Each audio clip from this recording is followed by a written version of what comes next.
Mountain break news की खास खबर। अब खबरें विस्तार से। इस वक्त हमारे साथ हैं बीएचयू न्यूरोलॉजी विभाग के प्रोफेसर डॉक्टर RN चौरसिया। आइए जानते हैं कि एपिलेप्सी रोग का क्या कारण है। जी नमस्कार।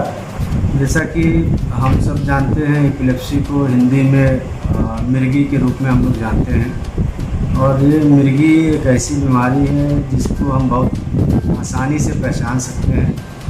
इसके लक्षण जो हैं, आप कभी देखेंगे कि हाथ पैर में कंपन होता है और कंपन एक साइड से शुरू होकर दूसरे साइड में जा सकता है और मरीज उसमें बेहोश हो जाएगा। उसके बाद कभी कभी इसके साथ में जीभ अगर दांत के नीचे दब जाता है तो जीभ कट जाएगा तो खून बहेगा और कभी कभी पेशाब टट्टी भी उस दौरान निकल जाता है।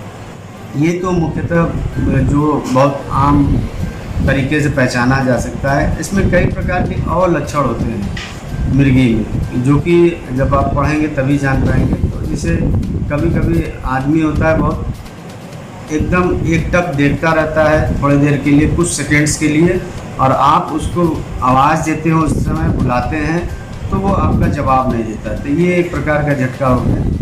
और इसमें कई प्रकार के झटके होते हैं जिसको हम आसानी से पहचान सकते हैं। इसको हम लोग मिर्गी के रूप में जानते हैं। मिर्गी, अब कारण अगर आप पूछेंगे तो इसके बहुत सारे कारण होते हैं। ये किसी भी उम्र में हो सकता है। आप बच्चों से लेकर के बूढ़ों तक में अलग अलग कारण होते हैं। कारण के हिसाब से आपका इलाज है। कुछ मिर्गी ऐसे होती हैं जिनमें दवाइयाँ जीवन पर्यंत देने की आवश्यकता पड़ सकती हैं। कुछ कारण ऐसे होते हैं जिनका कि जब तक कारण रहता है तभी तक इलाज देते हैं, उसके बाद फिर वो मिर्गी के रोग से मुक्ति पा जाते हैं मरीज। तो सब क्या सावधानियां बरतनी चाहिए मरीज को या मरीज के साथियों को, किस बातों का ध्यान रखना चाहिए? जी, अगर सपोज करिए कि मिर्गी का अटैक आ रहा है, झटका अगर शुरुआत हो गया है, तो उस दौरान आपको बहुत ही सावधानी पूर्वक मरीज को किसी एक करवट करके लिटा दीजिए। अगल बगल से देखिए कि कोई धारदार या नुकीली चीज़ जो है उस पर किसी भी प्रकार से मरीज का हाथ पैर सिर ना पड़ने पाए, तो ऐसी चीज़ों से थोड़ा सा दूर कर दीजिए। मरीज को करवट लेटा दीजिए। चूँकि ये स्वतः ही 2-3 मिनट के अंदर बंद हो जाता है, तो इसलिए घबराना नहीं है। घबराए बिना आप उसको धीरे से आप करवट लेटा दीजिए। 2-3 मिनट बंद हो जाता है, तो फिर आप पुनः जब मरीज होश में आ जाता है तो आप उसको इलाज के लिए आप जो भी नज़दीकी में आपके फिजिशियन हो आप दिखाएं। उसको उस दौरान आप मुंह में कपड़ा, पानी, चप्पल सुंघाना, ये सब किसी भी प्रकार से आप ना करें। तो सब चप्पल सूंघाने की परंपरा तो बहुत दिनों से है। लोगों का ऐसा विश्वास है कि चप्पल सूंघाने से या जूता सूंघाने से मरीज ठीक हो जाता है। इसके बारे में थोड़ा सा प्रकाश डालिए। जी, इस बीमारी के बारे में बहुत सारी भ्रांतियाँ हैं। तो जिसमें से आपने एक जो सवाल किया कि चप्पल सूंघाना, मुंह में पानी डाल देना, नाक को बंद कर देना, नाक और मुंह को बंद कर देना, ये सारी भ्रांतियाँ हैं कि इसके वजह से मरीज होश में आ जाता है। तो ये बहुत ही गलत तरीका है। इससे मरीज को बहुत ज़्यादा नुकसान हो सकता है।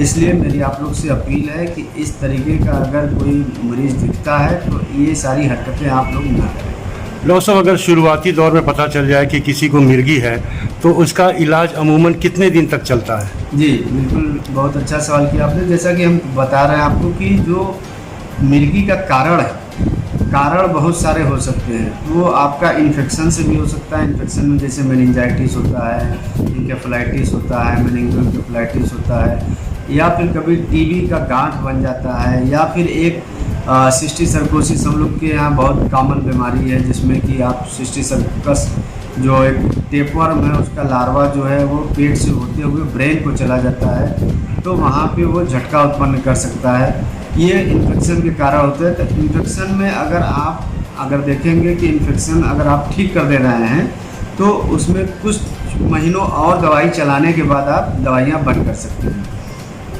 बहुत सारे जो जैसे चोट लग गया तो परमानेंट ब्रेन में कोई स्कार बन गया है, ट्यूमर है, या फिर कोई स्ट्रोक जिसको हम लोग लकवा बोलते हैं, ब्रेन हिमरेज हो गया या इंफार्क्ट हो गया बड़ा सा, तो उस दौरान भी झटके आ सकते हैं। तो ये सब कारण है जो कारण के हिसाब से इलाज चलते हैं। और बहुत ऐसे भी कारण होते हैं जो कि जैसे कि ब्रेन के नसों में करंट उत्पन्न होती है। इस करंट का मात्रा जब ज़्यादा हो जाता है तो ये एक जगह से फैल के दूसरे जगह फैलता है और उस दौरान हम लोग को कन्वल्जन या झटके देखने को मिलते हैं। इसमें आपको हो सकता है कि कहीं पे ब्रेन में डिफेक्ट न मिले, तो जैसे हम कहते हैं, मरीजों को भी बताते हैं कि भाई जैसे अगर करंट बह रहा हो तार से तो हमको दिखता नहीं है, लेकिन जब हम छुएंगे तो करंट लगता है। और बीच बीच में ये जब करंट बहुत ही ज़्यादा मात्रा में कहीं हो जाता है तो शॉर्ट सर्किट हो जाता है, आप देखते हैं कभी कभी बिजली में। तो ये एक तरीके का शॉर्ट सर्किट ही समझिए कि एक्ससेसिव करंट जो है वो ब्रेन कंट्रोल नहीं कर पाता है, तो उस रूप में लक्षण मैनिफेस्ट होते हैं। तो दवाइयाँ भी कारण के हिसाब से करंट उत्पन्न होती है, उसको हम लोग को सप्रेस करके दवाई के माध्यम से रखना होता है और कारण के हिसाब से आपको इलाज करना होता है।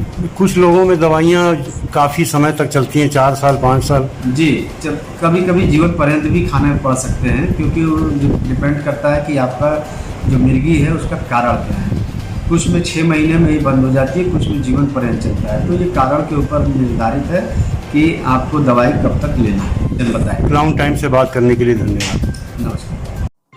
Clown times TV YouTube channel की खबरों को आगे भी देखने के लिए चैनल को लाइक करें, सब्सक्राइब करें, बेल आइकन को प्रेस जरूर करें। क्लाउन टाइम्स की खबरों को फेसबुक पेज पर देखने के लिए पेज को लाइक जरूर करें।